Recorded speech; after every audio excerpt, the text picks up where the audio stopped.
You're listening to the 40 Fit Radio podcast, dedicated to the 40-plus community. Join us as we discuss the truth about fitness and health using science, reason, and the experiences of our host and content experts. Welcome to the 40 Fit Nation.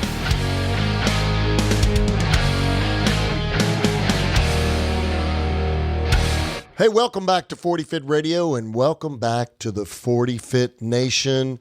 This is Coach D here, and I'm also here with Coach Trent. That's me. And we are here on a not balmy, it's actually cold this morning here in Texas. It's quite English. Texas is, yes, very English outside. Very Seattle, Washington, or Oregon weather, or British weather. Could be Irish. Yeah. Very Irish weather. weather. Yeah, it could be Irish weather. Welcome to 40 Fit Radio. Yeah. 40 Fit. Oh, that's great. We are Irish here. We do represent the Irish here. I'm not sure we do it well, but Trent and I both are Irish. I think Trent's a little bit more Scottish. Actually, you did some... Yeah, so I found out. I mean, my family history is insistent upon us being Scottish. And McLinden is the family name on my mom's side, right? Yeah. So that sounds pretty Scottish, right? Yeah. But I looked it up, and it's been a while since I looked at the genealogy. But there is a nonprofit group that just collects data on different family names. Right. And it turns out that McLinden, we thought it was an alternate spelling of McLennan, which is a well-known sept of a clan in Western Scotland, right? Yeah. But it's not. That's a reasonable thing to say, is like, oh, they just misspelled McLennan, or they spelled it different. Or they changed the spelling over time, right? Yeah. That's a reasonable assumption. It happens all the time, but that was in fact not the case with the McLindens. The McLindens are... The mystery solved.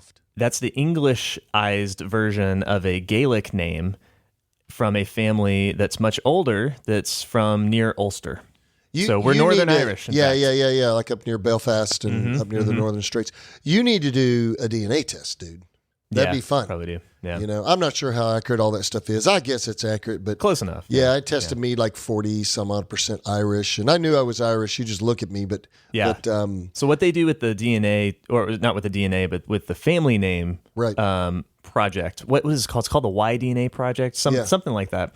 And what they do is they take people with the same family name, and then they do DNA testing on them, and they basically pool those results. So it's people that volunteer their results, and eventually they're able to take a name and then line it up with the DNA results. Right. And when they find a commonality, they're like, this name must be related to this family.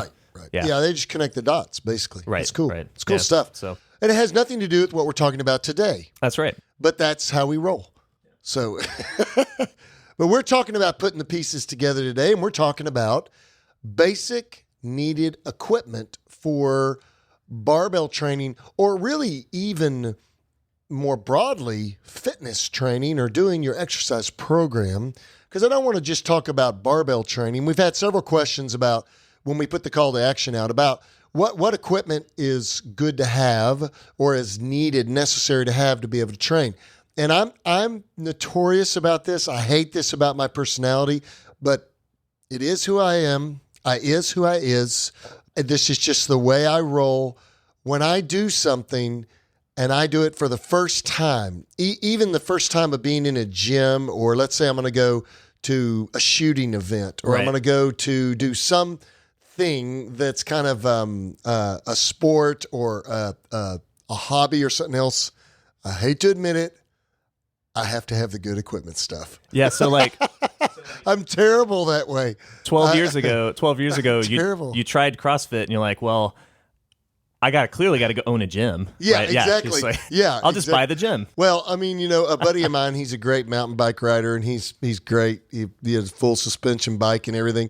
And within 2 weeks, I think I found one on Craigslist, but I bought a really nice full suspension bike, and I think I've used it a handful of times. But, you got to have the good stuff. If you're going to do it, you got to have, I'm kind of an equipment, I don't know what's the word I'm looking for without using the word I want to use. Well, I've heard on gear forums. Yeah. Cork sniffer. Yeah. Maybe, is one of the things. I'm just kind of that way. I like, I want to look like it's an ego thing, and I know it is, but I want to look like when I'm in that environment that I know what I'm doing. Yeah. And it is kind of nice now when you walk into a gym, and I'll be traveling or something, and I'll pull my lifters out and they're all ratty and worn out. And, yeah, right. And I didn't do that on a make-believe basis. I mean, I didn't just go out and drag them through the mud or bang them up with a sledgehammer. That's real hard work that did that. But it's kind of nice to know that, you fit in sometimes. And so having good equipment is really more about function. Yeah. And more about helping you with your fitness. But it also is fun to get the good stuff and still be reasonable and have the right stuff to be able to train adequately. And I think as more people get acquainted with real training, they're dissatisfied with what a commercial gym will offer. Because a lot of times commercial gyms, they have a lot of stuff, but it's not a lot of good stuff. Yeah, right. And their gadgets typical and gadgets. And, I mean, they got hundreds of machines, but nothing you really want. The barbells are not very good quality, and the weights are kind of sloppy. And so a lot more people are training at home now. Right. And of course, at home you have limited space, so we want to make sure you have good stuff. And that's what we're going to talk about today. Right. Yeah. So we'll talk about conditioning. We'll talk about strength training stuff.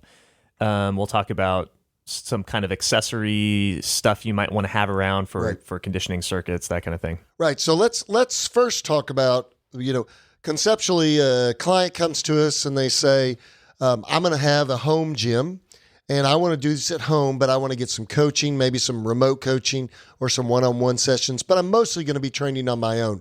What do I need to be able to train on my own effectively and get started with the basics of my fitness program? And so in general, and this is a general, we're approaching this from a general perspective. Right. This is the individual who fits our model, or is going to fit into our model, which is we're going to make them reasonably strong first.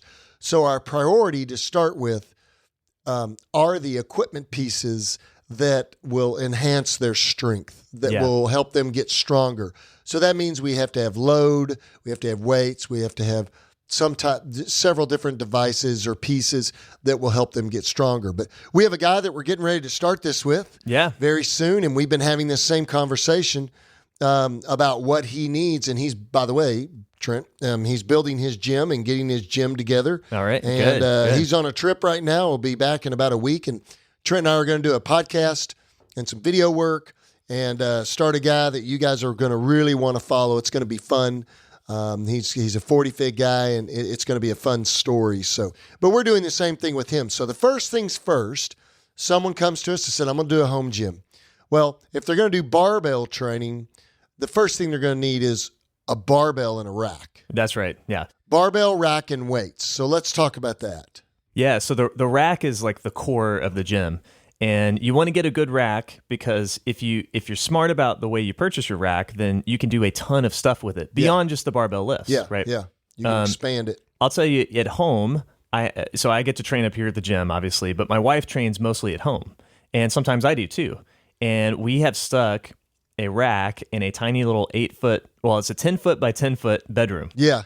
And we fit an 8-foot by 8-foot. And that's about the needed space. That's right about there. the minimum space. Yeah. But we can still do a ton of stuff with it. Absolutely. And it's because we have a decent rack. So there's a lot of options out there. I think the gold standard for a home gym, in my opinion, is the Rogue R3. Yeah, I love it. It's part of their Infinity series, which is just refers to the size of the posts of the rack. So there's 2-inch by 3-inch square tubing. There are plenty of other great designs.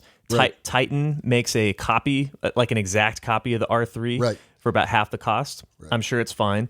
But one of the things I like about the R3, and the reason I think it's a gold standard, is because it gives you lots of options for accessory stuff. Right. It's a very solid rack. You can do your squats in there. You can press inside the rack if you're short. If you're taller and have long arms, you can press outside the rack. It comes with safeties already. It comes with safeties. That you'll need. Yep, that's right. And it has lots of good hole spacing options. Right. So if you're doing squats, you can get it dialed in just right. And then if you're doing bench press, where you need to get things dialed in a little bit more finely, if you can, it's actually got tighter hole spacing in that range. Yeah, do they call that the west side? That's right. Hole spacing. It's really, really close. So from a machining standpoint, you'll find that these holes are probably about a half inch apart. Yeah, maybe 1 inch on center. Yeah, 1 inch on center and about a half inch from edge to edge from outer diameter. So that's right. You've got a ton of spacings, ton of options.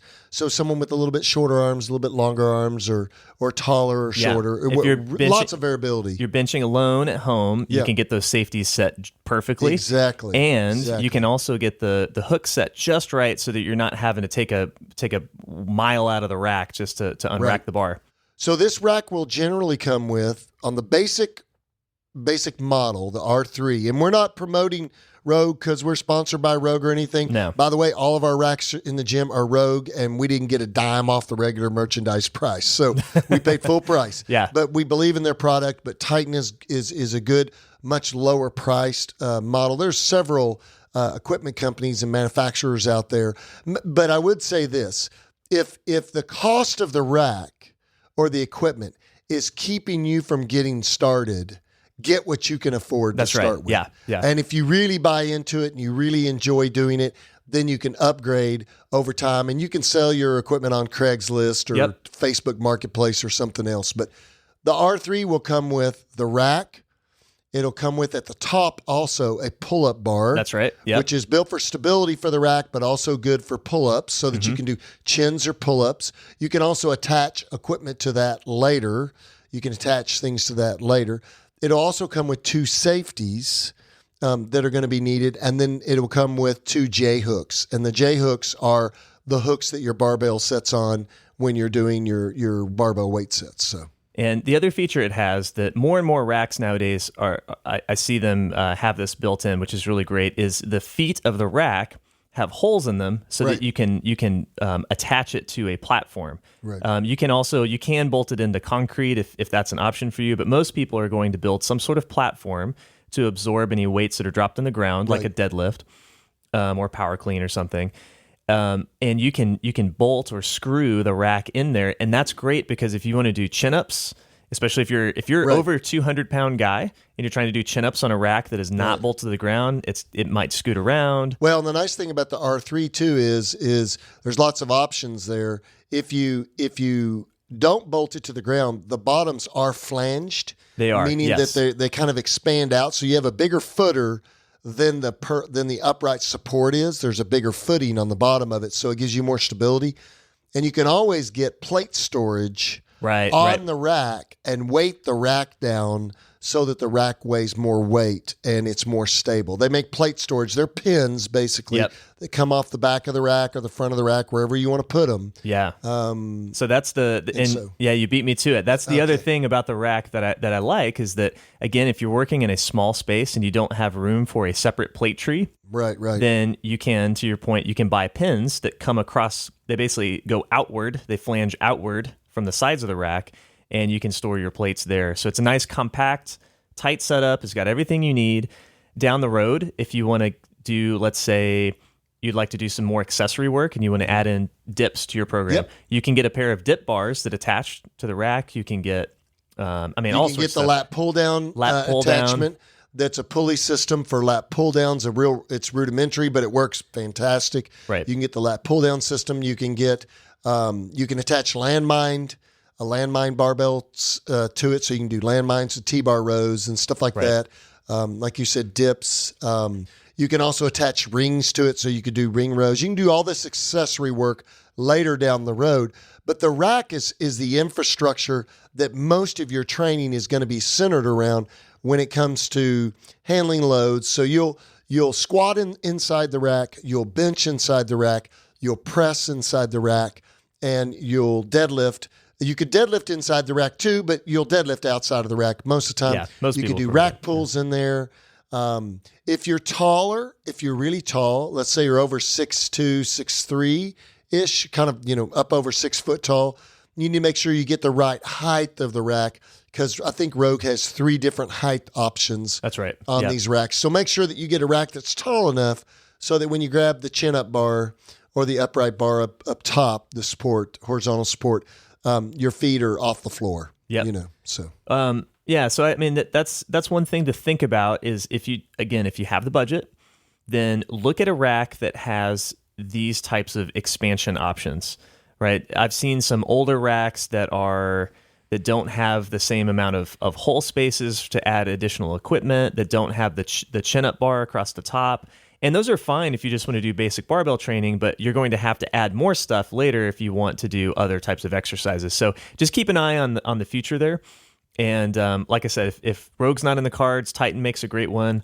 I've not used it or seen it in person, but I've heard Rep Fitness is making some really nice racks now. Yeah. Texas Strength Systems, if you're in Texas, makes some really nice stuff. I mean, lots of options out there today. If you're doing nothing but barbell training and you want a good small footprint rack, Starting Strength. Oh yeah, right. Has their rack, and it's a great rack. It's bulletproof. It's stout. But that's a great rack. You're not that I know of, and I haven't checked the website in a while since they first came out with their racks, but you're not necessarily going to have as many options of things to attach to it. Right. But they may be changing that. I don't know. Yeah, well, and the thing about the Starting Strength rack that's pretty clever is if you can get on YouTube on the Starting Strength channel and see all the different uses for it, but it's designed with a very narrow design. I think it's 24 inches of interior space between the uprights, which, by the way, is more than enough to squat in. Yeah, you don't need more than that, even though it feels you're not going to travel any farther than that. That's right. Even though it might feel like it's cramped, it's really not. But one of the nice things about that is you can use the pins that are kind of unique to that rack, the shorter pins. They can be angled across the holes. Right. And what that does is that allows you to put a barbell up to where it sits against one side of the uprights, and you put another bar on the other side of the uprights. You can do dips with 2 bars. Yep. You can angle those pins for you can be creative with pin presses, all sorts of stuff. Yeah. No, I think so. The rack is the centerpiece of your strength training gym. And off of the rack, accessory equipment can be attached to that, so that we start with our rack first. Yeah. Second thing is we're strength training. We love the barbell. We also use dumbbells in our strength training, but you're going to need a barbell. Yeah. And you're going to, if you're a female and you're not as strong, or you're training clients, or you are a client that maybe needs a little bit lighter weight to start with so that you can make more jumps up to, that 45, 50-pound level, like with presses and things like that, barbell curls, things like that, extensions. Then you're going to need a 35-pound barbell potentially and a 45-pound Olympic barbell.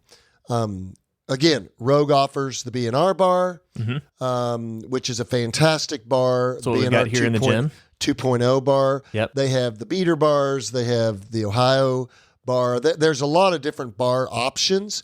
My recommendation is get a reasonably priced bar that's of good quality, that's sealed bearings, that has a good spin in the collars, and you don't have to spend a mint. Somewhere between $200 to $300 will buy you a reasonably good bar. Yes, and again, not plugging Rogue.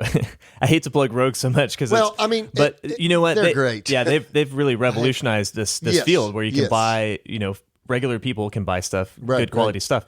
But anyway, Rogue has sales on what they call their Boneyard bars. Right. So if you go to the barbell section, you'll see a tab that says Boneyard bars. That's just bars where they've made some minor cosmetic mistake in the manufacturing process, so they sell them real cheap. And if you're patient, you can find any of the great strength focused bars, like a BNR or Ohio Power Bar, anything like that. And I've seen them as cheap as like $200, $225. So that's a really good deal for a very, very nice bar. Yeah, I think, the key is you're going to need the rack first, and you're going to need at least a 45-pound bar and potentially a 35-pound bar. If you're a much weaker client to start with, you might even get a 15-pound training bar that's a smaller bar, or a 25-pound training bar, but you're going to need a barbell. Along with the barbell, you're going to need some clip collars. So you're going to need collars that you can collar your weights on. You're going to need 2 collars, and those collars there's a ton of different options on Rogue. They have plastic collars, metal collars. I love the Oso collars. That's what we have here in the gym.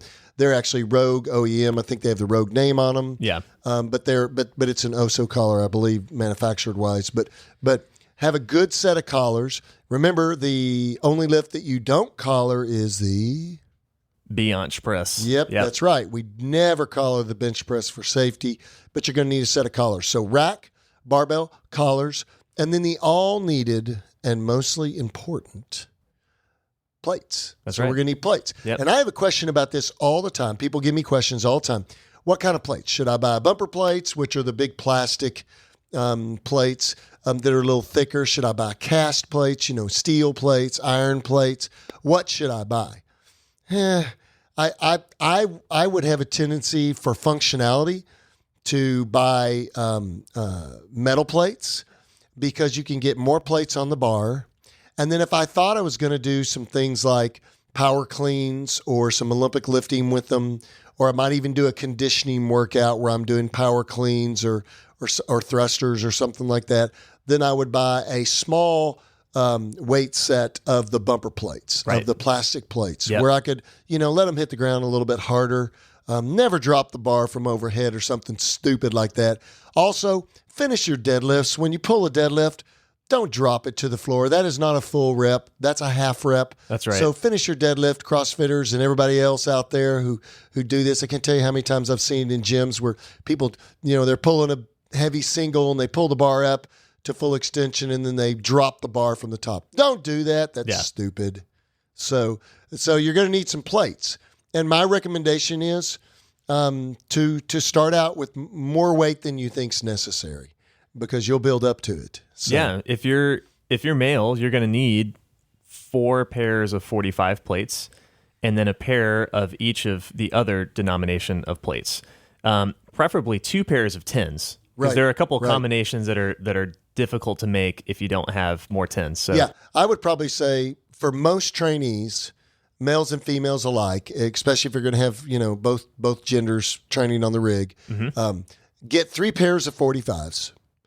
35s, I don't even mess. I mean, you don't need them. Right. You really don't. If you get them with the set, fine, but you don't need them. 2 pairs of 25s, 2 pairs of 10s, 2 pairs of 5s, 2 pairs of 2.5s. Yeah. And then 1 1/4s and some fractional plates. That's right. Smaller fractional plates. Yeah, definitely get those micro plates. Yeah, especially we've talked about that. Especially if you're female, because you might need them pretty soon on the pressing. Small jumps. So you want to have them ready when it's time to make those 1.5 pound jumps. So we've got the rack, we've got barbells, and now we've got weight plates. Yeah, and one thing about plates too, this is the area where it doesn't really matter that much if you're trying to save some fun. So if you're gravity's gravity. That's right. Especially if you're training if you're training at home and you're using the same pairs of plates all the time, you can figure out, some of the cast plates are notorious for being off from their stated weight. So you'll pick up a 45-pound plate. I've weighed some that weigh 48 pounds. I've weighed some that weigh 42 pounds. Right. And so if you put 148 on the right side of the bar and 142 on the left side of the bar, you've got a 6-pound differential. Yeah. That can throw you off. But the beauty is if you're at home, then you're going to be using the same plates all the time. You can figure that stuff out. Right. And you can get, find some plates that match each other well. But this is the place where you can save some money here. You want to put your money into the rack and the bar if you can. And, and if that only leaves some space for some used plates off Craigslist, it's fine. Do it. Yeah. Oh, yeah. All day long. Standard barbell. You can find standard barbell labeled. Standard is the name. Standard barbell labeling plates on Craigslist all day long. Yeah. All Facebook Absolutely. Marketplace all day long. Yeah. The guy we're going to start training in a week or so just bought. I think he bought 500 pounds of weight, 2 bars, and I think he paid $250. Wow. Yeah, and they were all great. Standard barbell plates. And he got the tree to go with it. Excellent. The barbell, the plate tree. Little plate tree on the side. So, I mean, that is a deal. That's great. That is a deal. So, Now, if you do want to spend a little bit of money, then I really like, we have, between the two of us, we have both of these, the milled iron plates. And so that's where they take a cast iron plate and then they mill the edges and the sides to within 2% of its stated weight, right? So we have here at the gym the York Legacy plates. Love them. You can find a York sales rep and contact them and get a much cheaper price anywhere else. And I hate to say this, but don't buy them from Rogue. Yeah, don't buy them from Rogue. They're way overpriced. Go to York directly. Just call their headquarters up in New York. Go to Rogue and just buy them directly from the manufacturer and ask for a deal. Yep. Many times they'll just give you some cents off per pound and ask for a deal. Right. So.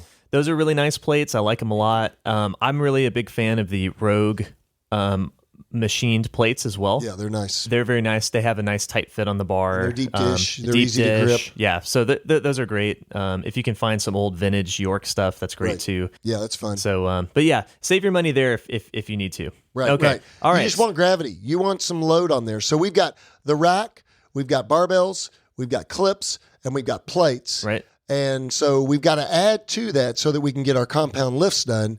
We need a bench. Right. So we need a bench so that we can bench press. We can do other things with the bench press too. We can do tricep kickbacks. We can do bent over rows. We can do pullovers. So we could do, if we need to, we could do squats to the bench, like a box squat. Right. So there's a lot of things that you can do with the bench, but you just need a standard bench. Starting Strength has a beautiful, absolutely beautiful wood. I think it's oak. It's beautiful. It's got Starting Strength inscribed in it. It's gorgeous. That's a little pricey, but it's beautiful. Yeah. Something you would have around forever. Right. I haven't lifted on one of those yet. I know we need to buy one of those. Yeah, why don't we have one of those? Yeah. But Rogue and many other manufacturers, Titan, a bunch of other equipment manufacturers out there. There's one down in Houston. I can't remember the name of it. I've bought some standards, some rack standards and some racks from them in the past when I had my CrossFit gym. I got to get that name so that we can add that to the show notes because they make pretty good equipment actually. Yeah. And I've bought some of their benches before too, but you need a bench so that you can do your bench press off of too. Right. And outside of the basic startup equipment, I think you're good. Yeah. With that setup, you have the tools, you have all the tools you need to become very, very strong. Yeah, absolutely. And you really you don't need anything else besides that. Right. Everything else is fun to have. Right. Well, the only other thing I would add to that so that you could do a little bit of the accessory work that we like to program early on with novices would be maybe some bands for chins if you can't do full chins. Yes. Get some thick exercise bands. Rogue sells them. You can buy them on Amazon all day long too. Mm-hmm. But get a myriad of colors which represent different resistance levels of the bands for assisted chins. Right. But other than that, and maybe some select dumbbells, if we were going to do a little bit of accessory work with dumbbells, but that's really all we need to get some really solid foundational strength training done and get crazy fit. That's right. That's right. So let's talk about some of the additional stuff you might want that's still really useful, but not strictly necessary. Right. So that stuff we just mentioned is strictly necessary. Yeah. You got to have it. Exactly. Let's talk about some of the stuff that's nice to have. Fun. Probably most people are going to want a platform of some sort underneath their rack. Again, not totally necessary, especially if you're out in the garage. Some people can bolt. If you own your home, you have the ability to bolt your rack to the concrete, and you've got a nice smooth level floor, then great, you can do that. But you might want some protection for your floor, right? And you might also be in a space like we are, where our bedroom is carpeted, right? And we're in a rental house, so you don't want to tear it up. We don't want to tear up. Metal plates will cut right through the floor if you lower them too hard. Exactly. So we have a platform, and good news is it's super easy to build. Yes. I have zero DIY skill. No, I can build them. Pretty handy. You're pretty handy.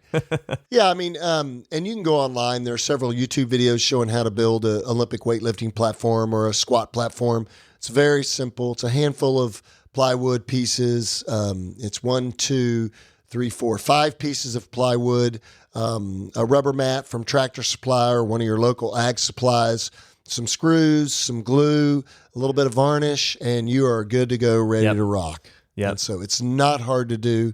It's heavy. And you're going to need a truck to go pick up this stuff, but it's not hard to do at all. That's right. That's right. And that's good. We've had the platform that we built. It's been around for 3-4 years. It shows no signs of aging or wear whatsoever. And we've beaten it up. Yep. All right. What else would you get if you've now got the basics? Well, let's talk about, so we've got equipment that we're going to train with, but what about gear that you need to have on your person so that you can start with your basic strength training program. I mean, we could talk ad nauseum about conditioning equipment too, but let's talk. We're mostly focusing here on just building your strength foundation. So what personal equipment that you will need? Well, you would need, first of all, some comfortable clothing, a t-shirt, a pair of good shorts that are kind of looser shorts, or if you prefer leggings, I know there are males that wear leggings sometimes and jeggings. So I got to give a shout out to our friend Wes Jones. The other Jones in this gym. So Wes has a fantastic pair of quads on. Yeah. Dude, guy's jacked. He's just jacked, and he was wearing these like bodybuilding shorts, right? Made of terry cloth, and they come down to maybe like 70s style shorts, 80s, 6-inch 70s, inseam, maybe. Yeah. And you can look those up. They're called like terry cloth bodybuilder shorts on Amazon. They're super cheap. I got some for Christmas, and they're fantastic. But you need to have legs if you're going to wear those. If you skip leg day most of your life, please don't buy those and wear those in the gym. That's right. Stay with warm-ups to start with, only. Or longer shorts. And so, but you're going to need a comfortable shirt. You're going to need several comfortable workout shirts. You're going to need something that's kind of moisture wicking too, helps. Kind of a cotton tri-blend, cotton polyester blend works great. Some type of workout t-shirt there. You're going to need some shorts, some comfortable shorts that won't bind or impinge when you squat. If you want to wear leggings, you can wear like Lycra leggings. There's a bunch of different companies that make leggings out there. And then you're also going to need to have some flat shoes to start with. Eventually, you're going to want to buy some lifters. Yeah, you don't have to, but if you're going to go out and buy like a pair of Chucks because you don't have one, just go ahead and buy lifters. Yeah, absolutely. We're in a great spot right now because weightlifting shoes are made at all price points, and they're all really good too. Yeah. A lot of members of the gym here have the Adidas. Adizero, what is it? Power 3? Well, they've got a few different models. The Power Lift. Right. 3 or 4, I can't remember whatever version they're on now. And those are great. I see them on sale for about $60 a pair all the time. And those are fantastic shoes. If you're going to squat anything less than 450, they're very sturdy, nice shoes, and probably they're fine up to 500 pounds.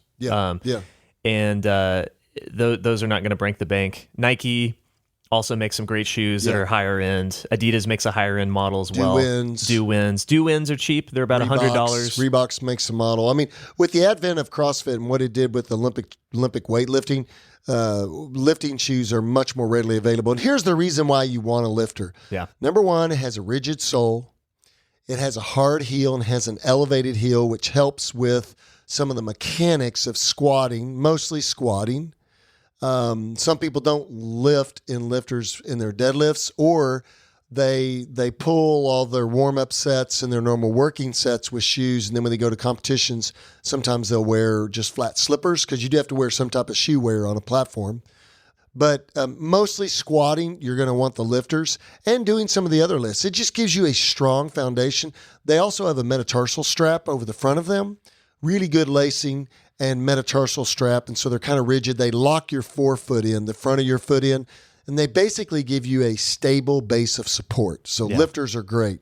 If you don't have lifters and you already have a pair of flat, like high-top basketball shoes or court shoes, no running shoes, nothing with a curved sole, flat, perfectly flat sole is what you want on these shoes, okay? The next thing that you're going to need to get is a belt. You're going to need to get a weightlifting belt, 3-inch, 4-inch, or the standard height of a belt, 1-ply, 2-ply. I prefer, they make Velcro belts out there and nylon belts. That's what my wife lifts in, is in a Rogue nylon and Velcroed belt. She likes it. It's more comfortable. I prefer, and most of our lifters prefer, a leather belt. Yes. That's either single ply or double ply, single prong or double prong. Good companies out there, ton of good companies. I would say Best Belts. And Best Belts used to have a problem with delivery time. They don't anymore. Well, I just ordered 2 belts, one for my daughter and her fiance, and they were to them within 3 weeks. Oh, fantastic. So an excellent made. I wear a Best Belt. Also, you've got Dominion Strength. Dominion Strength has gotten kind of pricey, though, I noticed. Yeah, their prices have gone up. They've become quite popular. But, I have to say, it's a good quality belt. We've got a ton of members here at the gym that have Dominion belts, and I've been impressed with all of them. So my wife has one. Yep, they're good belts. Then you've also got who are the guys here that are here in Texas? Not Dominion, but Inzer.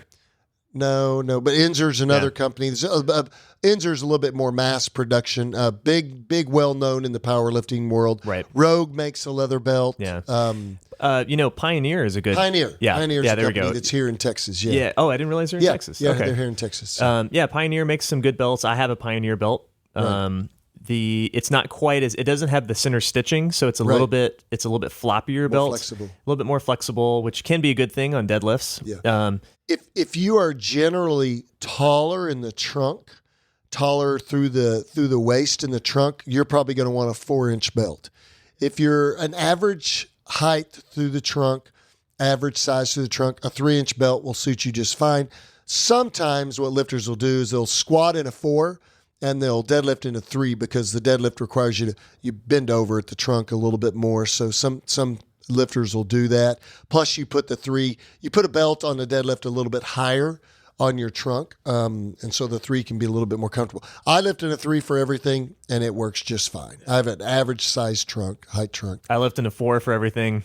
It works Doesn't great. bother me. Find something that's comfortable. Now here's what I highly recommend. If you go online to Amazon, you find a belt that's $35. That's exactly what it's worth. Yeah. It's junk. Right. The stitching will come out. The holes will tear. If you go and I would say price point. Best belts is, I think, $99 or 90 some odd dollars. Great deal. Which is an incredible deal for the quality of that belt. That is a handmade belt. Well, they make it on a machine. But they hand do it, and they're made to order. That is a really good quality belt. They have tons of colors. Yeah. And they're great people. But I would say the price point that you're going to need to spend is probably somewhere around $100 to get a reasonably good belt. That's right. Okay? Yeah. Don't buy a $35 belt. It's junk. Yeah, and all this stuff, I mean, when you look at it kind of all at once, all this stuff that we're talking about can seem like a big price tag to swallow. But one thing to keep in mind is when you buy this stuff, I mean, you're going to hand it down to your grandkids. You'll have it forever. I have the same belt. Yeah. I have the same set of lifters that I bought when I first started CrossFitting 12, 13 years ago. I have the same set of lifters. Yeah. I have some Nikes that I wear. I've had to glue the sole, but everything else is fine on That's them. right. Those barbells are going to be fine 50 years from now, as long as you take care of it. You don't let it rust too bad. They'll be fine. The weights are going to be fine. Yeah. It doesn't go anywhere. It will continue making people strong for a very, very long time. So, all this stuff, when you compare it to the really cheap bottom of the barrel options, they might be a third of the price, but they're going to last 5% as long. Oh yeah, exactly. Yeah, if you buy a crappy bar that's got terrible collars on the ends and just has too much flex in it and it's not strong, some of those bars are rated to like 500 pounds. And you'd be surprised how much flex they get even at like 315. So right. You need a quality bar that's going to be rated for 1,000 pounds. Yeah. And not that you're going to lift 1,000 pounds, but you might. But the bar is just more stable. It's a better quality bar. It'll stay true to. It's not necessarily will the bar give too much, but will it actually develop a little bit of bow in it? And you want that bar to be nice and straight and stay true when you're lifting. But all this stuff, these are the basics. Yep. So a rack, a barbell, some plates, some collars, maybe some bands for your accessory chin work to do assisted chins. And then you want to get a platform built. If you're going to do that, you can put it right on the floor if you want to. You can do that for a while. Put it in your garage. Put it on some rubber stall mats. It'll work just fine. And then you're going to need a pair of lifters eventually, and then a good belt. Now, some other accessory things, you might want to get some chalk and get a small chalk container so that you can have some grip. Chalk basically is just good for grip. Don't clap your hands with chalk. Don't put chalk all over the place. Chalk stays in the container or on your body and maybe the equipment you're using, nowhere else. Yep. Don't be a chalk whore or an idiot. You can get yourself a plastic 5-gallon bucket for like $1 at the hardware store. And then get you a box of chalk on Amazon for about $5. Magnesium carbonate. There you go. Right. And you're good to go. Now, some other things you might want eventually would be some straps. that you could deadlift with. As the weight gets heavier on the deadlift, sometimes your grip goes. And so you need something to improve in other words, you're strong enough to pull, say maybe 405, but your grip's not strong enough yet. Right. So you might need some deadlift straps or some weightlifting straps. And so you might get some straps. Yeah, just a basic leather strap is what you want. Yeah, again, Rogue has them. $18 on Rogue. Yep. Yeah. My so and this is something that some people are going to run into even using the grip variations we've talked about. So my wife, she just deadlifted 225 the other day. Oh, sweet. And her problem is she's got tiny hands. Yeah. And so even when she's using a mixed grip and chalk, sometimes that thicker bar, the 29 millimeter bar, just falls out of her hands. So I have her strapping up for the heaviest deadlifts that she does. She still pulls her lighter deadlifts with without straps, but it can make a huge difference. Sometimes you might want some wraps for the other lifts. Again, don't need it, but they're nice to have. And your knees. Yeah, knee sleeves. You're eventually going to want to get some knee sleeves too. Yeah, so there's a couple of different things here, right? So a wrap like that you would put on your wrists, that's something that is actually a supportive, tight-fitting elastic band that you're going to wrap around your wrists. And I like those on heavy presses and benches because it just helps. Even with good technique, it's easy for that bar to bend your wrist back real far, or maybe it shifts a little bit during the set. It creates stability and rigidity at the hand to wrist joint. That's right. Or at the wrist, the hand to forearm joint, which is the wrist. Yeah. It creates stability in that joint. And so it's just, again, you don't need it, but it's nice to have on heavy attempts. Sure. And then, like you said, sleeves are the other thing you might look at, especially if you have achy knees, or it's cold in the winter. Knee sleeves are my friend. It's like putting on a warm, heating pad. I love knee sleeves. I cannot train with that. I can train without knee sleeves, but as the weight gets heavier, if it gets up over 300 pounds on a squat, I need my sleeves. Yeah, it's fun. When I hit 315 is usually when I sleeve. So, but I love a particular brand of sleeves. They're the best sleeves I've ever had. Trent squats with them too. We've got several guys in the gym squat with them. They are more pricey. They make a 7 millimeter and a 10 millimeter, I think. Is that right? I think they just make one width, and it's one thickness. I think they make two thicknesses. Oh, they might. Yeah, I think they make two thicknesses, but he's checking right now. 7 millimeters, the one you want. 7 millimeter, and they're the SBD sleeves. SB as in boy, D as in dog. Sam Boy Dog.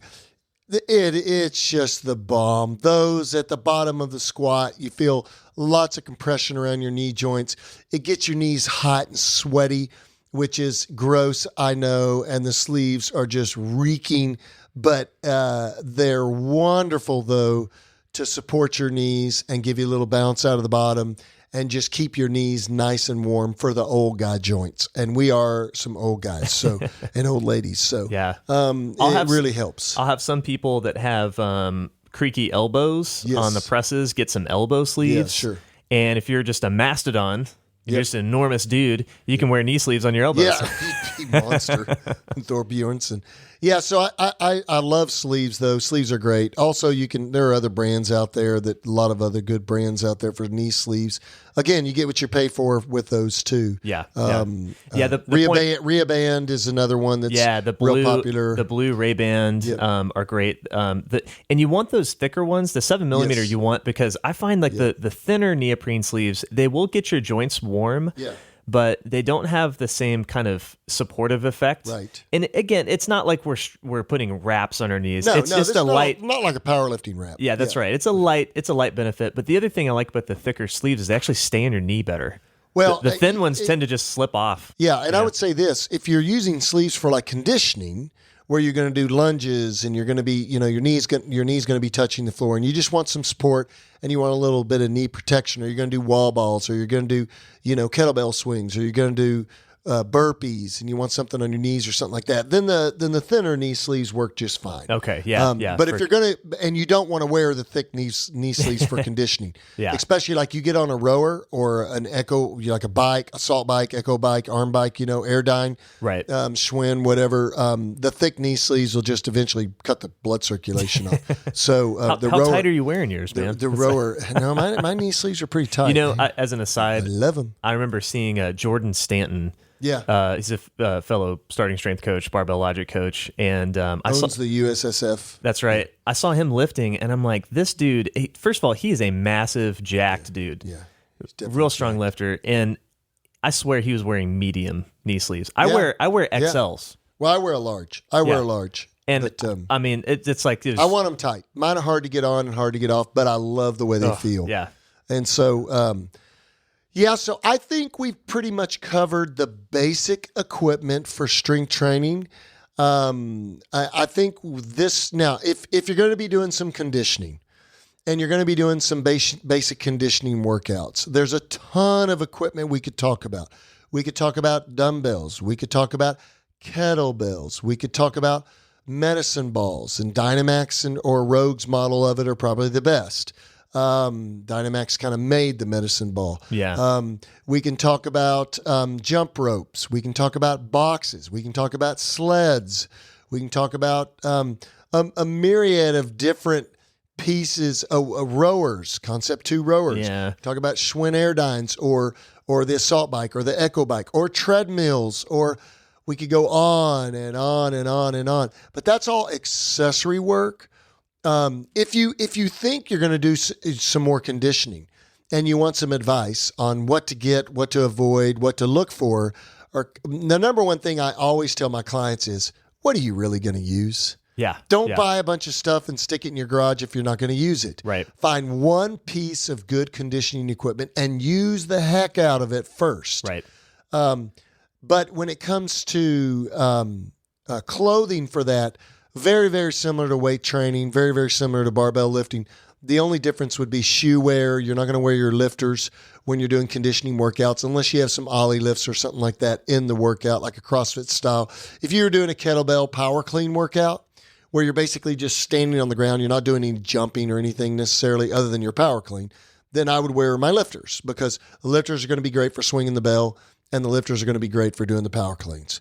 I would not wear my lifters, my good quality lifters, when I'm doing lunges or doing burpees. It'll just tear them up, and the sole is really not designed to do that. So get a good pair of cross-training shoes, something that you could jog in, run in, lift in, and do kind of cardiovascular type conditioning movements. And Nike makes the Metcon, which is good. Nanos. Reebok makes the gold standard, which is the Nano. Yeah. And they have, I think, a bunch of different models. I have the original Nano ones. Nope. And so all of those, you're just going to need some good shoe wear so that you can do the deed. So if you're going to pick, again, I'm thinking about a home gym situation here. We don't have tons of room. If you were going to pick one piece of conditioning equipment, what would you pick? I know what I would pick, but what would you pick? If I were going to pick for general conditioning, equipment, general health, that would be mostly cardiovascular oriented. Are you talking about a machine or something that's just a piece of equipment? Either one. So we've got two. Okay, right. What would you pick? I'd pick a sled and a Rogue Echo bike. Okay. Or a Schwinn Airdyne bike. Okay. I'd pick those two. I'd pick a sled, and then third would be a Concept 2 rower. Okay. Yeah. What would you pick? I would pick the sled first. Yeah, you bet. And that's more of a strength conditioning type. That's right. And the reason I would pick a sled over the other two, I love the other two. That's what we use here in the gym. That's what we have. It's all you really need. All three of those. But the reason I like the sled is because you can take it outside. You can use it on your driveway. You can use it on the street if you need to. Yeah. And I like it because you can load it up real heavy and do short sprints. Right. And so it's a little bit more of like strength work, right? Yeah, no, definitely. Short form conditioning, or you can load it up lighter and you can push it continuously. You can do long sprints. Yep. You can really stretch it out or make it short as much as you need to. The bike is a little bit more geared towards sprinting, I find. And the rower is also probably the second best option, I think, because you can also do hard sprints or you can do long 5,000 meter rows. And the rower is rows. great for hip development. It really, it's a power clean, basically. The movement, if done correctly, should be kind of like a power clean. So you're driving with the legs off the floor, quote unquote, which is the rower, right? Where you put your feet. Yeah. And then you're extending the hip and pulling with the arms, or you do pull with the arms in that scenario, but most of the drive of the rower handle sort of like the legs, carousel. Arms. That's legs, right. Arms. Legs, hips, arms. Yeah, legs, hips, arms. Yeah. That's how we train it. So, but those are great 3 great pieces of equipment. You can find some of these Schwinn Airdynes, these old Schwinn Airdynes. Don't be fooled by the fact that they're old. Those old Schwinn Airdynes, the metal ones, are bulletproof. Buy one on Craigslist, Facebook Marketplace, throw it in your garage gym at home for about $125. You can't beat it. You can crush yourself on that thing. So if you're going to need some conditioning equipment, those are the kind of things that you could start with. You could do kettlebells and medicine balls, all that stuff we talked about too, jump rope, but you don't need a ton of stuff. Right. Don't buy sexy equipment. Buy the basic stuff that your body is the machine. Use your body as the machine. What we're trying to do is create a 40-fit freaking awesome body machine here. That's right. Yeah. That's the key. Hey, embrace the Spartan aesthetic, right? Yeah, you exactly. Just train naked. Oh, I'm sorry. I should have said that. That's a little too Spartan awkward. for this. Oh, I got a visual there. I don't want to imagine people squatting naked. No, I got a visual. It just, yeah, I'm going to have to go throw up. But hey, guys, man, we really appreciate you joining for this episode on equipment. If you have a specific equipment question, email us at info@40fit.com. Put it on the Instagram page, or which is at 40fit Radio, or you can put it at on the Facebook page, 40fit Nation. Share our podcast with your friends and family members. We had a great experience just a few minutes ago. We had a guy who came in who is the father-in-law of one of our trainees. He's 65 years old. He works out on an oil rig. He's a consultant in the oil industry. He's out on the rig 2 weeks, and then he's at home for 2 weeks, and he's going to start training with us. So we're excited about that. A lot of stuff going on at Fort Worth Strength, our gym. A lot of stuff going on at 40fit Radio. But now you have some information about the basic equipment you need to get training. So get out there and get something done. And thanks for joining the 40fit Nation. See you later, guys.